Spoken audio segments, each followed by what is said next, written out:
Cerita ini terjadi di sebuah desa yang berbatasan langsung dengan hutan lebat. Hutan yang tidak pernah dibuka, tidak ditebang, tidak berani disentuh. Di desa itu tinggal seorang gadis bernama Sari. Cantik, pendiam, dan anehnya tidak pernah terlihat pacaran dengan siapapun. Tapi suatu hari, Sari pulang ke rumah dengan senyum berbeda.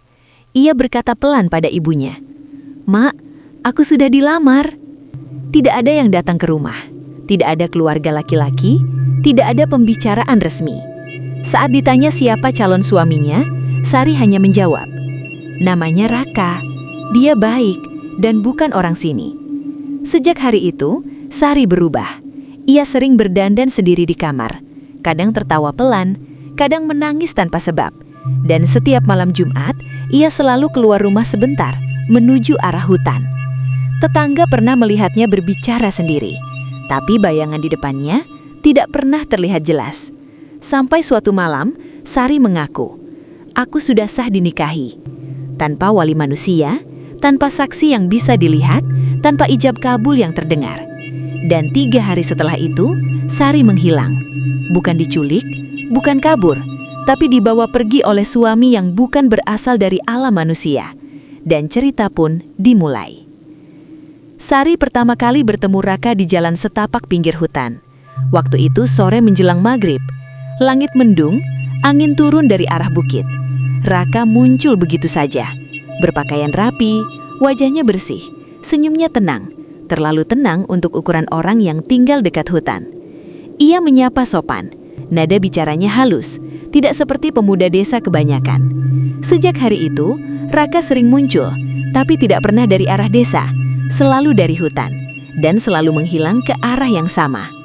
Anehnya, tidak ada satupun warga yang pernah melihat Raka di siang bolong. Ia hanya muncul saat sore menuju malam. Sari mulai sering menyebut namanya, tapi setiap ditanya lebih jauh, ia selalu menghindar. "Dia beda, Mak. Dia ngerti aku." Ibunya mengira itu cuma rasa jatuh cinta biasa, sampai satu hal membuatnya curiga. Setiap kali Sari pulang dari bertemu Raka, kakinya selalu basah, seperti habis melewati embun tebal, padahal tanah sedang kering. Dan Sari sering mengeluh dingin, meski udara desa sedang panas. Beberapa orang tua desa mulai berbisik, Raka tidak pernah ikut sholat berjamaah, tidak pernah terlihat makan, dan tidak punya rumah yang bisa ditunjuk. Saat seorang warga iseng bertanya, "Raka rumahnya di mana?" Raka hanya tersenyum. Di tempat yang tidak semua orang bisa datangi. Sejak itu, Sari makin sering melamun. Kadang ia duduk di depan rumah menatap hutan, seolah menunggu seseorang yang hanya dia yang bisa lihat. Dan pada suatu malam, Sari berkata dengan suara yakin, "Aku akan dibawa ke rumah calon suamiku." Setelah ijab kabul selesai, ibunya tertawa kecil, mengira bercanda. Tapi orang-orang tua desa saling berpandangan, karena mereka tahu satu pantangan lama. Kalau manusia dilamar bunian, pernikahannya tidak terjadi di dunia ini. Dan Sari sudah terlalu jauh melangkah. Malam itu jatuh tepat di Jumat Kliwon. Sejak sore, Sari sudah bersiap. Ia mandi berkali-kali, memakai kebaya putih sederhana, dan menyanggul rambutnya sendiri. Tidak ada perias, tidak ada yang membantu. Ibunya sempat menegur, menyuruhnya berhenti dan berpikir ulang. Tapi Sari hanya tersenyum. "Tenang, Mak, semua sudah diatur." Menjelang tengah malam, angin dari arah hutan bertiup kencang. Daun-daun berdesir seperti bisikan. Sari keluar rumah tanpa alas kaki. Langkahnya ringan, terlalu ringan, seperti tidak menapak tanah. Ibunya mengikuti dari jauh, sambil membaca doa dalam hati. Di tepi hutan, Sari berhenti. Di depannya, berdiri Raka. Malam itu, wajahnya terlihat lebih pucat, matanya berkilat aneh, dan senyumnya terlalu sempurna. Tidak ada kata-kata panjang, tidak ada ijab kabul yang terdengar jelas. Yang terdengar hanya suara angin dan satu kalimat pelan dari Raka. "Mulai malam ini, kau milikku, dan aku penjamumu." Sari mengangguk. Saat itu juga kabut turun tebal. Ibunya yang mengintip dari kejauhan merasakan pandangannya gelap sejenak. Dan ketika kabut itu menipis, Sari sudah tidak ada. Tanah di tempatnya berdiri basah, dingin, dan meninggalkan bekas seperti jejak kaki yang tidak mengarah kemanapun. Malam itu, desa diguncang satu hal aneh. Ayam-ayam berkokok bersamaan, anjing melolong panjang, dan dari arah hutan terdengar suara seperti gamelan, sangat pelan tapi jelas. Pagi harinya, keluarga Sari hanya menemukan satu benda di atas kasurnya, sehelai kain putih beraroma bunga hutan. Dan sejak hari itu, nama Sari mulai disebut dengan hati-hati. Karena orang tua desa yakin satu hal, Sari tidak hilang, ia sudah menikah. Tapi bukan di dunia manusia. 3 hari setelah Sari menghilang, keluarganya masih berharap itu semua hanya mimpi buruk. Ibunya menunggu di teras setiap sore. Ayahnya menyusuri hutan bersama beberapa warga.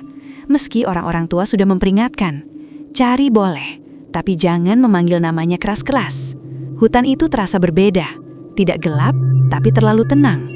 Burung tidak bersuara, angin berhenti mendadak, dan kompas yang dibawa salah satu warga terus berputar tanpa arah. Di tengah pencarian, mereka menemukan sesuatu yang membuat langkah terhenti. Jejak kaki Sari. Jejak itu kecil, rapi, tapi anehnya hanya ada satu pasang. Tidak ada jejak orang lain. Tidak ada bekas seret, dan jejak itu berhenti di sebuah tanah lapang yang dipenuhi lumut halus. Di tempat itulah, udara terasa dingin seperti pagi hari, padahal matahari tepat di atas kepala. Seorang sesepuh desa akhirnya bicara jujur. Ia bilang, tempat itu dikenal sebagai lintasan bunian. Bukan pintu, bukan gerbang, tapi pertemuan dua alam. Kalau manusia berdiri terlalu lama di sana, ia bisa lupa jalan pulang. Malam harinya, Ibu Sari bermimpi. Dalam mimpi itu, Sari datang dengan wajah tenang. Pakaiannya indah, lebih indah dari kebaya malam pernikahan itu. Tapi saat dipeluk, tubuh Sari terasa dingin. "Mak, aku baik-baik saja," katanya pelan. "Tapi aku tidak boleh pulang." Saat ibunya bertanya kenapa, Sari hanya menoleh ke belakang. Di sana berdiri Raka. Wajahnya tidak lagi sepenuhnya manusia. Dan sebelum terbangun, Ibu Sari mendengar satu pesan terakhir. "Jangan cari aku saat bulan mati. Nanti yang ikut bukan cuma aku." Sejak mimpi itu, keluarga Sari berhenti mencari. Bukan karena menyerah, tapi karena mereka tahu Sari masih hidup, hanya saja di alam yang bukan milik manusia. Sesepuh desa akhirnya membuka rahasia lama yang selama ini hanya dibisikkan dari mulut ke mulut. Bunian, katanya, tidak sembarang mengambil manusia. Mereka memilih yang hatinya bersih, tidak banyak ikatan dunia, dan bersedia menerima tanpa banyak bertanya. Sari memenuhi semuanya. Ia tidak diculik, ia menerima lamaran. Dan itu yang paling berbahaya. Karena sekali manusia menerima, pernikahan itu sah di alam mereka. Konsekuensinya jelas, Sari tidak boleh kembali ke dunia manusia. Keluarganya tidak boleh memanggil namanya. Dan jika dilanggar, keseimbangan dua alam bisa rusak. Beberapa orang tua desa mengaku, puluhan tahun lalu pernah ada kasus serupa. Seorang perempuan mencoba dipulangkan. Ia kembali, tapi tidak pernah berbicara lagi. Matanya kosong. Tubuhnya hidup, tapi jiwanya seperti tertinggal di sana. Sejak itu tidak ada lagi yang berani melawan keputusan alam. Namun satu hal masih terjadi. Setiap malam tertentu, lampu rumah keluarga Sari berkedip sendiri. Dan di halaman, kadang tercium bau bunga hutan yang sama. Tanda halus bahwa Sari masih mengingat keluarganya. Waktu berjalan. 1 tahun, 2 tahun, desa kembali tenang. Keluarga Sari menjalani hidup seperti biasa, tanpa pernah menyebut namanya keras-keras. Sampai suatu malam, tepat saat hujan pertama turun setelah kemarau panjang, ibunya kembali bermimpi. Kali ini, Sari datang bersama seorang anak kecil. Wajahnya mirip Sari, tapi matanya bening dan dalam, bukan mata manusia. "Mak, aku bahagia," kata Sari. "Terima kasih sudah merelakan." Lalu ia menunduk hormat, seperti pamit, bukan pergi. Pagi harinya di halaman rumah keluarga Sari tumbuh satu pohon kecil. Tidak ada yang menanam, tidak ada yang tahu jenisnya. Tapi pohon itu selalu berbunga, meski musim berganti. Dan orang tua desa percaya, itu bukan kutukan, Itu penanda perjanjian yang telah selesai. Sari tidak hilang. Ia hanya menjalani takdir yang tidak semua manusia sanggup menolak. Bro, tidak semua yang memanggil kita dengan lembut datang dari dunia yang sama, dan tidak semua cinta berakhir di pelaminan manusia. Kadang, yang diminta alam bukan perlawanan, tapi keikhlasan untuk melepaskan. Balik lagi di SDBARTAI, terima kasih sudah menyimak sampai tamat.